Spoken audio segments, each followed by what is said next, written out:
I don't even have a house at the moment, bro. Yes, I do live on the road. Jason Momoa chose to live in a van instead of a $3.5 million mansion.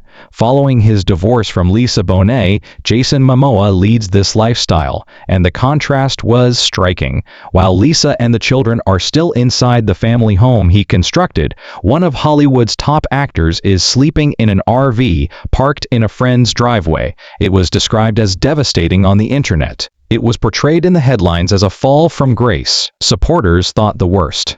Here's what no one anticipated, though. The reality of his decision-making process shows something entirely different from the catastrophe that everyone had anticipated. The whole story changes once you realize what truly transpired, and it begins with the current state of his life, the abrupt change. The language was not softened by Jason Momoa. He was straightforward in his statement. At the moment, I don't even have a house. The road is my home. Because this is Jason Momoa's life following his divorce from Lisa Bonet, that one sentence put fans into a tailspin. Mobile and unanchored. There is no home base, no permanent location, and no mansion. He was sleeping in his bespoke RV while driving non-stop from place to place. Suddenly, a man who was well known for his blockbuster parts was talking about living more like a long-haul traveler than an A-list actor. The public's response was prompt. How did this occur? On the surface, that question didn't add up, thus it quickly gained traction. One of the most sought-after actresses in the business was leading a lifestyle that most people would consider unstable. It makes sense that people would think the worst when you combine that image with the period immediately following his divorce settlement. A celebrity ends up in a trailer after leaving a $3.5 million family estate. It sounded like a fallout from emotions. It had the sound of a man who has lost everything. The story came to them on its own. The tension, however, peaks here. Momoa never claimed to be having difficulties. He never presented his circumstances in a bad light. He wasn't the source of his new life's pain. It came from all those who were observing. It was painful how stark the contrast was. He's filming international franchises 1 minute, and then he's seen in a friend's driveway with his RV door open, gear piled inside, and no entourage or opulent facade, just a man on the road. The change was particularly painful for people who followed his lengthy engagement with Lisa Bonet. However, there was no shame in the manner he spoke being homeless. It was clear he didn't present it as a defeat, he presented it as true. And that made people wonder, what is motivating this life if he isn't distressed? For this was not a celebrity's collapse. This was movement, intentional, quick, and unrestrained. What first led him to take this course was the question that no one could answer. And you have to see what he left behind in order to comprehend that. His estate was worth $3.5 million. The majority of people's perception of Jason Momoa's life was everything but limited before he ever disclosed that he was homeless. He and Lisa Bonet lived together on a 10-acre estate in the suburbs of Los Angeles for many years. A location that didn't resemble the residence of a famous person. Built for movement, noise, children, guitars, motorcycles, climbing walls, and the kind of craziness that comes from a close-knit family, it appeared to be lived in. It was more than just a building. It served as their main office. Their children were raised there. Around it, family customs developed. Interviewers compared the residence, which was perched on a hilltop, to a playground on the mountaintop. There were guitar-filled chambers inside, fields, ramps, and the climbing wall Jason Momoa likes to show off outside. Even the garage appeared less like a celebrity display and more like a workshop. It was practical rather than ostentatious. It's exactly his style. Fans weren't merely shocked to hear that he no longer resided there. Dissonance was the cause. Because the kids and Lisa Bonet stayed, they created a life that lasted. The actual space remained. However, he didn't. The inquiries became more pointed at that point. He's in a vehicle, but why? What's the point of leaving the estate? It had nothing to do with money. Capability wasn't the issue. It was the image. While the estate was still intact, Momoa parked his RV in a friend's yard. The emotional punch that people associated with the word heartbreaking was produced by that imbalance. He had once characterized the house as a creative and enjoyable haven on the hillside where he could climb, construct, create, and let his children run free. He is seen counting benefits rather than burdens in the interview segments. Therefore, leaving that setting wasn't a covert move. Even if the divorce was amicable, it indicated a serious breakup. The house stands for roots, stability, and permanence. Anything that deviates from these, even if intentional, causes conflict. When viewers image Jason Momoa sleeping in a trailer and living on the road, they picture that stability behind locked gates. But it was more than just a departure to leave a place like that. The separation was strategic. Additionally, everyone ignored what the divorce filings actually showed and revealed while concentrating on the mansion's size, worth, and memories.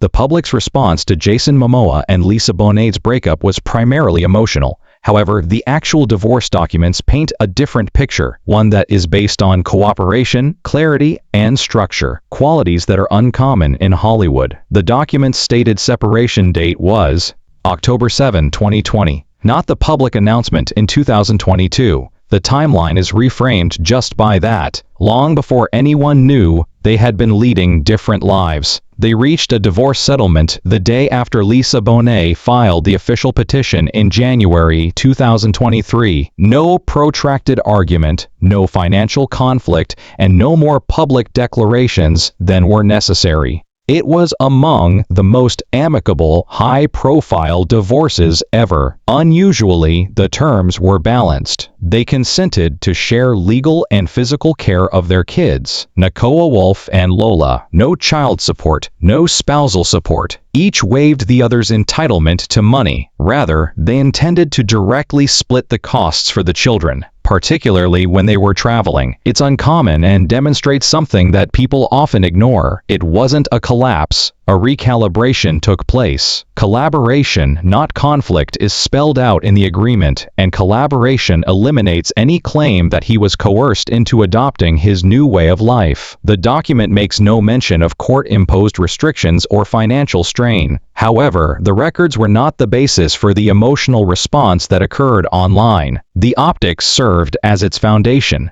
Since his ex-partner and kids continue to reside in their established home, Jason Momoa has been living without a regular home since his divorce. Their united statement from 2022 followed. It wasn't a game of blame. It wasn't particularly exciting. They wrote about periods of change, about growing into oneself, about their love for one another, and about continuing. And that tone was exactly the same as what was later represented in the court documents. Two individuals going in separate directions without upending the family unit. So why was heartbreak visible to the public? Because of the stark contrast between the visible reality, Jason on the road, Lisa at the house, and the filings. Sadness was projected upon a system that was rationally and legally based on collaboration. However, the documentation simply clarifies what transpired and the initial cause of their breakup.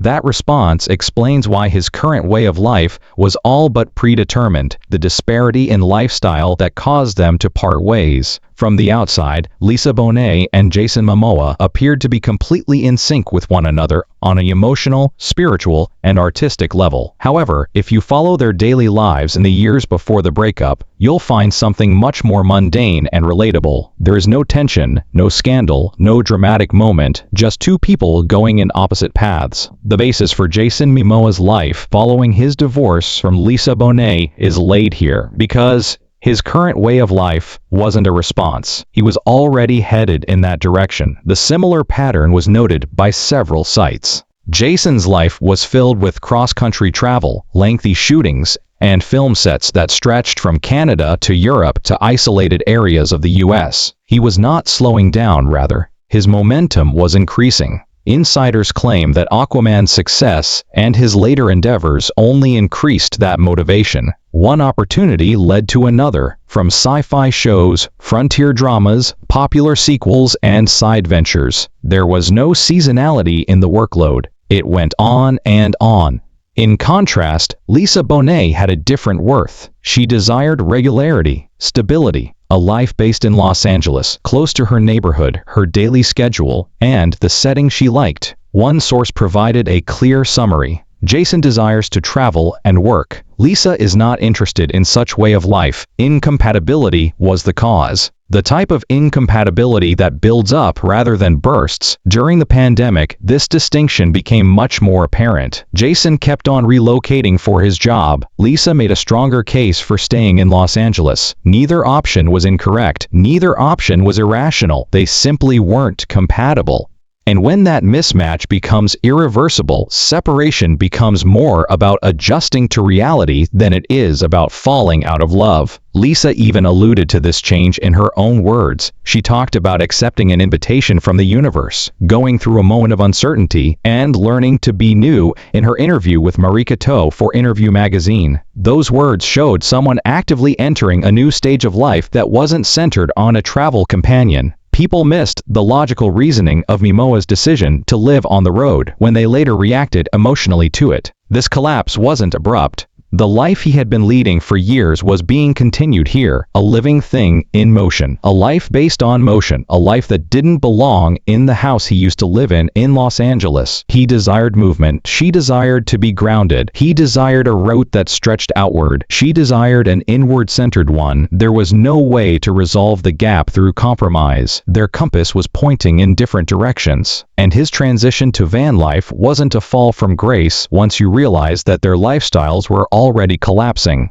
It was only the obvious next step. However, the reality of Jason Momoa's van life paints a very different picture than what people had in mind. His $750,000 mobile setup inside. Jason Momoa used a single remark to cut right through the dramatic headlines when he explained his living circumstances. "I simply don't have a home. I'm not without a place to live." People had automatically imagined a struggle. However, he explained structure in this clarification. His RV isn't a fallback, it's a $750,000 Ford Earth ROR that has been completely altered to fit his preferred way of life. There's nothing small about this van. It is a command center on wheels. A king-size mattress, an espresso machine, an induction stove, workplace settings, gear storage, and ample space for travel necessities without being crowded are all located inside. He can park anywhere, from an open space to a movie set, thanks to its sturdy design and expanded kitchen outside.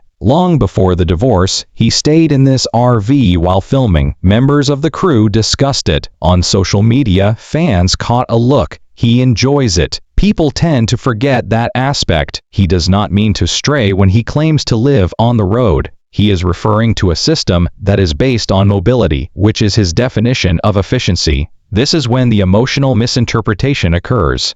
People presumed loss after seeing the RV, after seeing the mansion. You notice something else though if you observe how Momoa functions. He never stops moving. The RV merely eliminated the gap between life and work. He parks in the appropriate spot. He is occasionally on a friend's land. He can be close to his children at times. He is occasionally on location. It is the antithesis of drifting. They're optimizing it. He even responded bluntly when someone called him homeless online. "Calm down. I have a sleeping bag with me." That tone is quite clear. Distress doesn't sound to you. You hear someone who has already accepted this way of life and isn't troubled by the presumption surrounding it. Another useful layer exists. He can stay close to his kids without interfering with their routines thanks to van life. He establishes himself nearby on his terms without encroaching on Lisa Bonet and the children's home, as opposed to constantly switching between hotels and rentals. It's closeness without encroachment, a means of being there without completely altering their living situation. Additionally, it fits with his Rome career. His documentary series is essentially about him touring the nation and interacting with artisans, craftspeople, and creators. The RV does not represent loss. It's the framework for the work he's filming, the events he's chronicling, and the individuals he's showcasing. However, the tension rises there. The people saw the van on one side and the mansion on the other because they still perceived sacrifice. A post-divorce pivot that appeared to be a decline was observed by them. They failed to recognize that the entire story they had constructed was inverted from the beginning. Nobody anticipated the truth. The entire story changes course at this point. Right now, everything appears to be going downhill. After a lengthy romance ends, a Hollywood star moves out of a mansion into an RV and becomes homeless. However, the tone remained unfazed when Jason Momoa confronted the issue head-on. It wasn't an apology. It wasn't even protective. It was a matter of fact. And the reason for this is because he never lived the story that people believed him to be. He chose to live in the circumstances that followed his divorce from Lisa Bonet.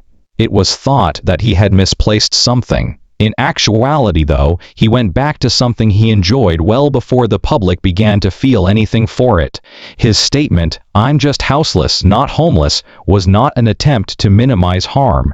He was clearing up a miscommunication. He actively preferred the lifestyle that others were living. Momoa has consistently tended to be mobile. He talked of living out of cars, traveling frequently, residing near sets, and eschewing the conventional Hollywood framework years before the divorce. The RV wasn't a response. His baseline was that. The public's perception of it as fallout has changed since then, but it's freedom to him. It streamlines logistics, removes the strain of keeping a static house while filming continuously, and puts him in the right location at all times. And people didn't notice that. His supposedly sad lifestyle is actually entirely consistent with who he is. Pay attention to what he has to say about traveling. He talks about getting to know regular folks. He discusses curiosity. When he talks about the artists, craftspeople, and creators he meets on the road, he gets excited. That is the vitality of someone who is flourishing rather than striving. He was already wandering, which is why his documentary series on Rome exists. The lifestyle was not created by the show. The show was a product of the lifestyle. He makes jokes about it as well. Everyone claims that Jason Momoa is without a place to live. Calm down. A man in distress doesn't have that kind of humor. It originates from someone who is at ease with the gap between one's own reality and public impression. Heartbreak, according to the traditional myth. Autonomy is what the true story says. He is still able to purchase a home. No pressure has been placed on him to become unstable. He even joked about how startled everyone would be when he bought a house one day. A house was purchased by Jason Momoa. Holy, that statement has nothing to do with scarcity. The timing is crucial. Since it doesn't fit the life he's creating, he doesn't want a house just yet. Living in a van is not a disadvantage. Alignment is the cause. It's deliberate, it's useful, it's intimate.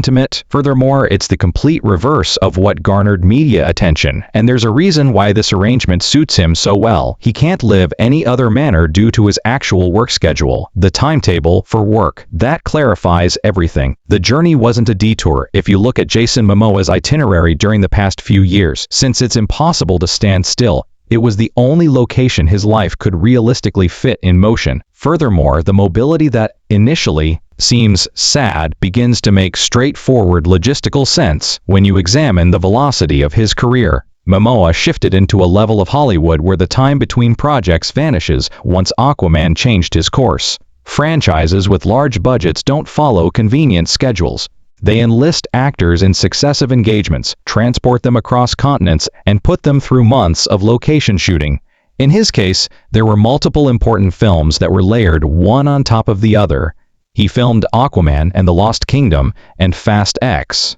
Chief of War was one of his projects. He persisted in advertising Dune. He fired at sea, then followed the Rome project, which is especially well suited for someone without a fixed address, because it involves traveling throughout the nation to meet with musicians, bike builders, artisans, craftspeople, and restoration specialists. Between road miles, he wasn't acting. He was actually moving and working at the same time. "I live on the road," he added, but that wasn't branding, it was the reality of his operations, and this is what most people fail to notice. It is frequently not feasible to have a full-time job and a home at the same time. Imagine having to pay rent for a condo you only occupy for 2 weeks a year. You pay for a space that is hardly used. You return to a home that has the feel of a hotel. You look after property that you don't often see. In the meantime, you spend 10 months of the year sleeping in hotels, flats, and rentals. Although the stability appears attractive on the outside, it doesn't align with the lifestyle of someone whose work depends on mobility. But The route is a wonderful fit. It allows him to move fast, prevent hotel burnout, and handle tools, bikes, gear, and video equipment without any obstacles. It enables him to remain in close proximity to production teams, personnel, and locales. It enables him to awaken at the location of the work. And that efficiency is important since a mobile home is a competitive advantage rather than a compromise when you're switching projects quickly. He isn't in a rush to purchase a home, which is also explained by his productivity rhythm. That's not a man who can't. As he stated, "I've never bought a house yet. I'm excited to one day." That dude doesn't have to. This is how his schedule appears. From the perspective of the industry, this places him in the same class as performers who travel on the spur of the moment rather than out of necessity. It's his entire setup's inherent logic. However, career pace explains the movement, but it doesn't explain how he keeps up the one aspect of his life that has been constant: the structure of the family. One aspect of Jason Momoa's life remained constant despite everything that altered following the divorce: his dedication to fatherhood. And following his divorce from Lisa Bonet, Jason Momoa lived like this. He leads a flexible lifestyle, yet he is completely devoted to his kids. If anything, it's clear from the way he organizes his homeless routine what his objectives are. He and Lisa Bonet's custody arrangement wasn't merely cordial, it was deliberate. Shared responsibility for travel costs, no child support, no financial tug-of-war, and joint physical and legal custody. Only when both parents have faith in one another to maintain a stable home environment can that arrangement function. Additionally, it is effective when one parent, Momoa, can modify his living arrangements to maintain physical proximity without interfering with daily home activities. And he accomplishes precisely that. He doesn't randomly travel across the nation in his RV. He parked close to Lisa's and the children's house. He's not a remote figure since local friends have confirmed that he's just a stone's throw away. He is reachable. He's here. He's part of it. His own comments demonstrate the extent to which parenthood influences his choices. In several interviews throughout the years, he has reiterated the statement that becoming a father is a beautiful thing. He freely expresses his desire to provide his children with the emotional support he lacked as a child. He has acknowledged that he had to overcome obstacles in order to raise his son, saying, "I was raised without a father. Those aren't just empty words. I want to be the best dad I can be." They clarify why, instead of expecting his kids to accommodate his schedule, he maintains flexibility in his life. He is dedicated to more than just Lola and Nakoa Wolf. Because of his marriage to Lisa, he has a close relationship with his stepdaughter, Zoe Kravitz. Even when rumors about his personal life were circulating, Momoa publicly supported her by attending the premiere of The Batman, in which she starred. He put it succinctly during an interview: "Family still exists." Consistency is uncommon, as you are aware, and it refutes the notion that their relationship was strained by the divorce. This priority is reflected in his work as well. He frequently returns swiftly from his excursions for On the Roam. His schedule is set up to ensure that he stays in constant contact with his children when production takes him abroad, and viewers tend to undervalue this aspect. Detachment is not the same as mobility. It equates to access for him. Yes, the road allows him to be free, but it also keeps him accessible. He doesn't live far away. He isn't disengaged. He's not running away. He creates a family rhythm that functions even in the absence of a conventional house because he is proactive, intimate, and purposeful. What the story actually discloses is as follows. Jason Momoa, who is in harmony rather than heartbreak, lives in an RV following his divorce from Lisa Bonet. One example of stability was the mansion. Another is symbolized by the road. Additionally, the decision wasn't a loss for someone whose nature has always inclined toward mobility, whose work requires continual moving, and whose children are his top concerns. Re-entering himself was what it was. After witnessing how even while everything in his life makes sense, there is still one unanswered question. What does all of this change actually tell us about him? What does it indicate, furthermore, about the presumptions people make when they consider merely the obvious? Please share your opinions in the comments section. I appreciate you watching. We'll see you in the upcoming